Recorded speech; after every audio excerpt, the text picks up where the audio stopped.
Hello dear friends, welcome to the official YouTube channel of the home academy.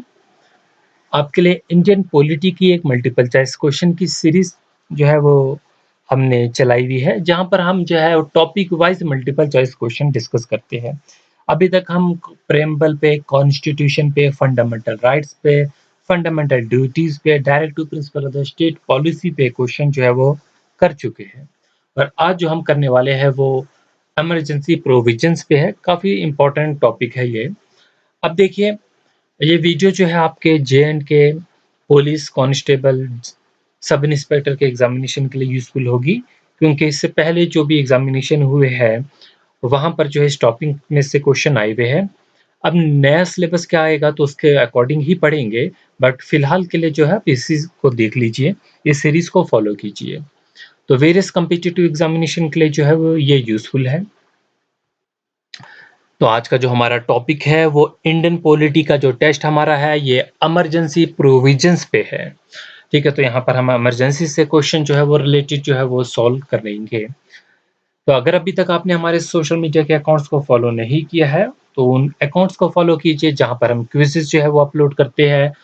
ठीक है, तो Facebook पे भी, इंस्टाग्राम पे भी क्विज़ेज़ होती है, आप उन्हें जो है ज़रूर फॉलो कीजिए, उन्हें इग्नोर नहीं करना। स्टार्ट करते हैं आज का हम पहला क्वेश्चन, और पहला क्वेश्चन में देखेंगे क्या पूछा गया है। क्वेश्चन नंबर 1 है, 1 नंबर के लिए, the proclamation of the emergency automatically brings to the suspension to the rights to. तो बताइए, जब इमरजेंसी लगती है तो ऑटोमेटिकली हमारा कौन सा राइट जो है वो सस्पेंड हो जाता है। पहला हमारे पास है protection against the arrest and detention in certain cases. Second हमारे पास ऑप्शन है कॉन्स्टिट्यूशनल रेमेडीज। थर्ड ऑप्शन हमारे पास है फ्रीडम ऑफ द स्पीच। तो या फोर्थ ऑप्शन है ऑल ऑफ दीज। तो आपका सही आंसर जो होगा वो फ्रीडम ऑफ स्पीच जो है, इन केस ऑफ इमरजेंसी जो है वो ऑटोमेटिकली सस्पेंड हो जाती है। तो ये जो राइट हमारा है फ्रीडम ऑफ द स्पीच, तो ये राइट जो है उस वक्त सस्पेंड हो जाता है। क्वेश्चन नंबर 2 है, how many time president has declared the financial emergency. क्या आप जानते हैं कभी भी क्या प्रेसिडेंट ने अभी तक डिक्लेयर किया है फाइनेंशियल इमरजेंसी? नहीं, अभी तक जो है वो जो है डिक्लेयर नहीं की है। तो प्रेसिडेंट जो होता है वो डिक्लेयर कर सकता है इमरजेंसी, बट यहाँ पर जो है प्राइम मिनिस्टर का जो है वो अप्रूवल होगा। जब वो देंगे तो उनकी गाइडेंस पे, उनकी रिक्वेस्ट पे जो है वो ये सारा कुछ कर सकता है। तो यहाँ पर आंसर हमारा होगा नन ऑफ दीज। बढ़ेंगे क्वेश्चन नंबर 3 की तरफ और देखते हैं क्वेश्चन नंबर 3 में क्या पूछा गया है। The president of India can declare the emergency. जो प्रेसिडेंट है इंडिया का वो डिक्लेयर कर सकता है इमरजेंसी, बिल्कुल कर सकता है, बट वो किस कंडीशन में। पहला ऑप्शन है written request by the cabinet headed by the prime minister. जब उसे रिटन रिक्वेस्ट मिलेगी बाय द कैबिनेट हेडेड, यानी कि प्राइम मिनिस्टर से जो है वो रिटन रिक्वेस्ट मिलेगी, तो वो हमें डिक्लेयर कर सकता है इमरजेंसी। ठीक है, ऑन हिज ऑन, अपनी मर्जी से कर सकता है, on the recommendation of the parliament, या on the recommendation of the governor. तो हम सभी जानते हैं इसका सही आंसर क्या होने वाला है। President of India can declare the emergency by the written request by the cabinet headed by the prime minister. तो अगर रिटन रिक्वेस्ट मिलती है प्राइम मिनिस्टर की कैबिनेट की तरफ से, तो ही वो इमरजेंसी डिक्लेयर करेगा। क्वेश्चन नंबर 4 है, suspension of the fundamental rights during the emergency of India in the Indian constitution is borrowed from. अभी हमने देखा जो हमारे फंडामेंटल राइट्स है, वो फंडामेंटल राइट्स अभी हमने देखा कि सस्पेंड हो जाते हैं इन केस ऑफ इमरजेंसी। ठीक है, तो वो यहाँ पर पूछा गया है। तो ये जो हमने बारो किया अपने आइन में, अपने कॉन्स्टिट्यूशन में, ये कंसेप्ट जो हम लेके आए हैं, ये किस कंट्री के कॉन्स्टिट्यूशन से लेके आए हैं। पहला ऑप्शन है, क्या कॉन्स्टिट्यूशनल ऑफ जर्मनी से लेके आए हैं, या गवर्नमेंट ऑफ इंडिया एक्ट ने हमको ये दिया है, कॉन्स्टिट्यूशन ऑफ यूएसए है, या सोवियत यूनियन है, यानी कि यूएसएसआर। जिसका सही आंसर होने वाला है कॉन्स्टिट्यूशन ऑफ द जर्मनी। तो यहां से हम लेके आए suspension of the fundamental rights during the emergency of the Indian constitution. ठीक है, तो इमरजेंसी के वक्त जो सस्पेंड होते हैं राइट, वो हम बारो किए हुए हैं कॉन्स्टिट्यूशन ऑफ द जर्मनी से ये कंसेप्ट। क्वेश्चन नंबर 5 है, the proclamation of emergency must be placed before the parliament for its approval.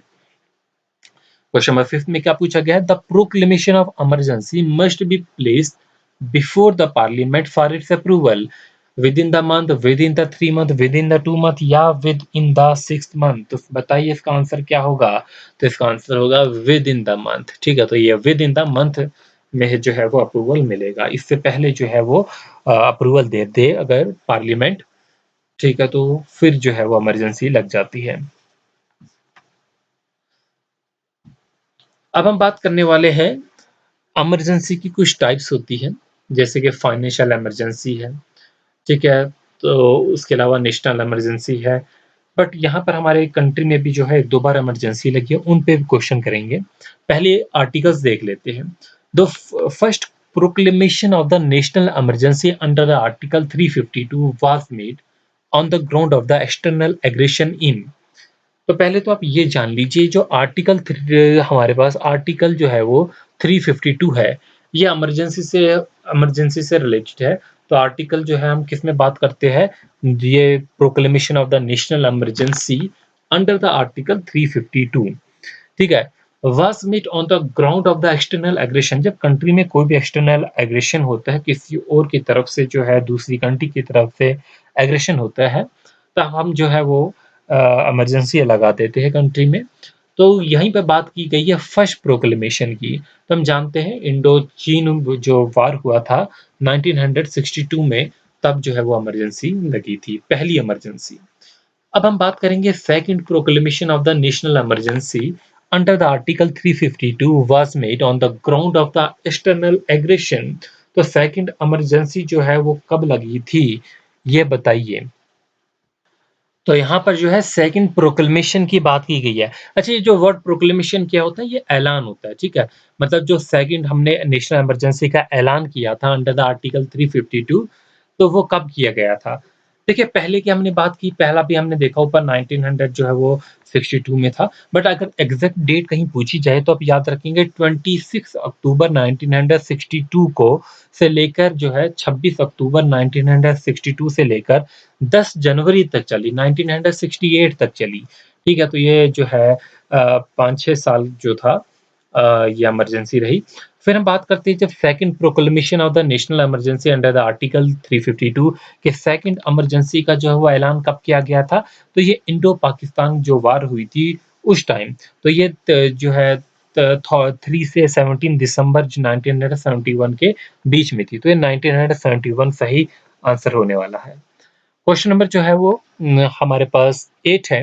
The third proclamation of the national emergency. तो अब यहाँ पर जो है third proclamation of the national emergency की बात की गई है under the article 352 was made on the ground of internal disturbance in. तो यहाँ पर किसकी बात की गई है, जो तीसरा ऐलान किया गया था नेशनल इमरजेंसी का under the article 352, it was made on the ground of the internal disturbance. जो कंट्री में जो थी, इंडिया में एक इंटरनल डिस्टर्बेंस चल रही थी।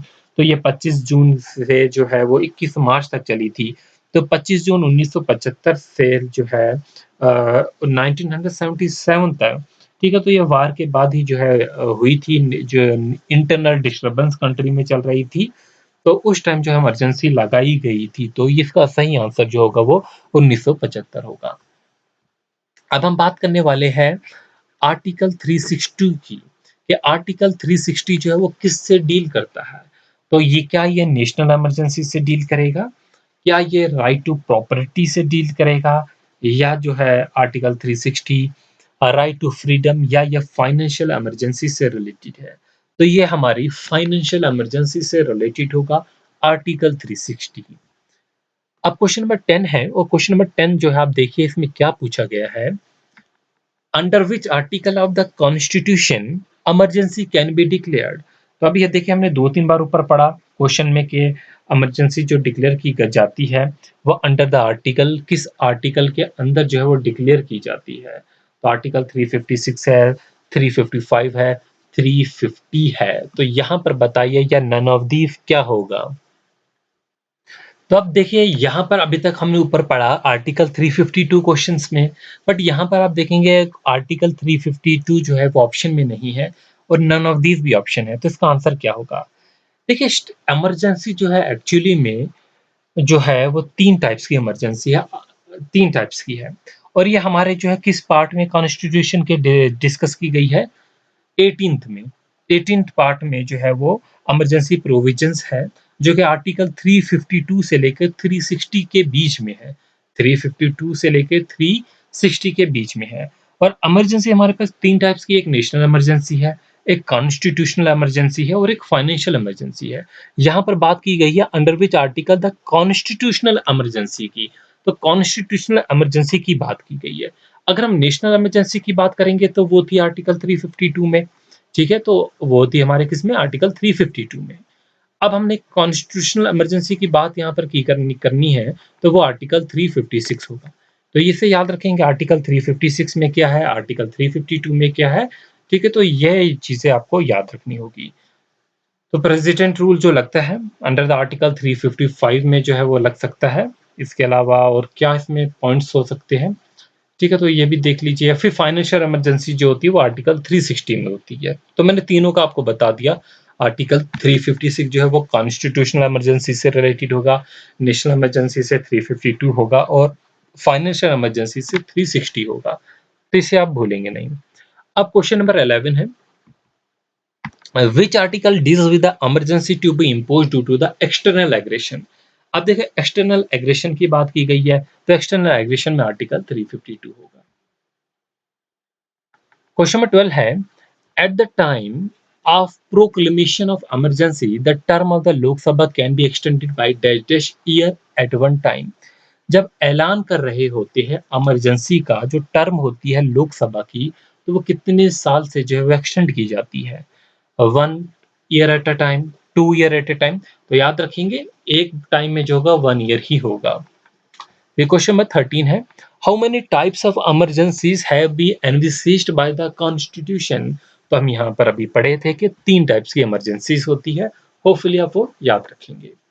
आप क्वेश्चन नंबर 14 है, the maximum period of emergency as per the article 356। तो मैक्सिमम पीरियड जो है वो इमरजेंसी का एज पर द आर्टिकल 356 जो है वो कितना होना चाहिए, तो वो 36 मंथ जो होगा वो मैक्सिमम पीरियड होगा।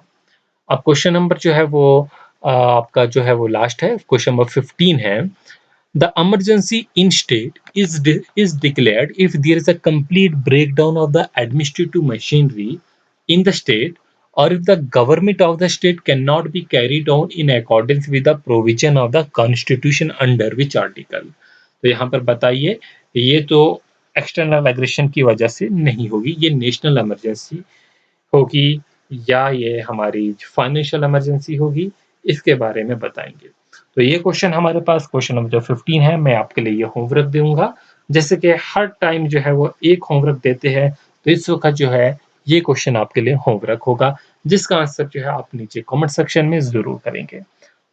अगर वीडियो पसंद आई, अपने फ्रेंड्स के साथ जो है वो शेयर कीजिए, क्योंकि यहाँ पर हम टॉपिक वाइज क्वेश्चन शेयर कर रहे हैं, तो कोई भी क्वेश्चन आपका छूटेगा नहीं।